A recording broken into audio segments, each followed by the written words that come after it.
Certaines personnes à risque de développer la maladie de Huntington choisiront de ne pas avoir d'enfants. D'autres choisiront d'avoir des enfants qui seront eux aussi à risque, sachant qu'ils auront aussi la possibilité de ne pas être atteints. D'autres encore misent sur un éventuel traitement qui serait disponible pour leurs enfants. Il existe plusieurs options reproductives pour les individus à risque qui désirent s'assurer que leur enfant ne soit pas atteint de la maladie.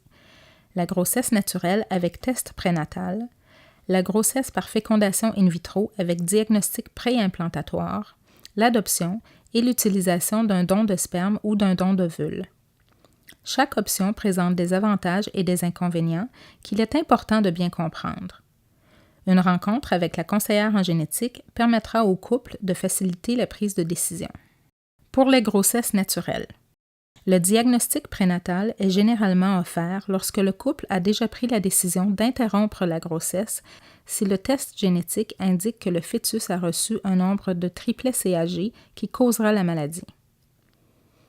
Le résultat est disponible de 2 à 3 semaines après la procédure. Il y a 2 options de diagnostic prénatal. La première est une biopsie du placenta nommée chorion et est effectuée vers la 11e semaine de grossesse. La biopsie est faite par un médecin pendant une échographie. Le placenta contient le même matériel génétique que le fœtus et peut donc être analysé. La biopsie est associée à un risque de fausse couche d'environ 1%.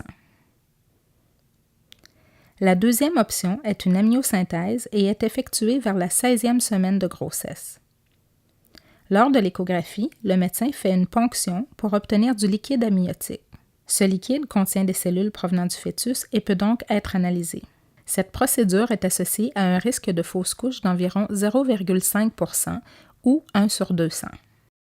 Pour la fécondation in vitro et le diagnostic génétique préimplantatoire, le couple fait des examens de routine à la clinique de procréation assistée. Ensuite, la femme débute un traitement d'hormones afin de permettre la formation de plusieurs ovules en même temps. Ces ovules sont retirés et ensuite fécondés en laboratoire avec les spermatozoïdes du conjoint. Après quelques jours en laboratoire, une biopsie d'une ou 2 cellules est pratiquée sur chaque embryon. Le test génétique pour la maladie de Huntington est fait sur chaque cellule et seuls les embryons sans la mutation seront conservés. Un de ces embryons est alors transféré dans l'utérus et les chances d'implantation et de grossesse sont d'environ 35%. Au Québec, tous les frais associés à la fécondation in vitro et le diagnostic préimplantatoire sont couverts par la Régie de l'assurance maladie du Québec.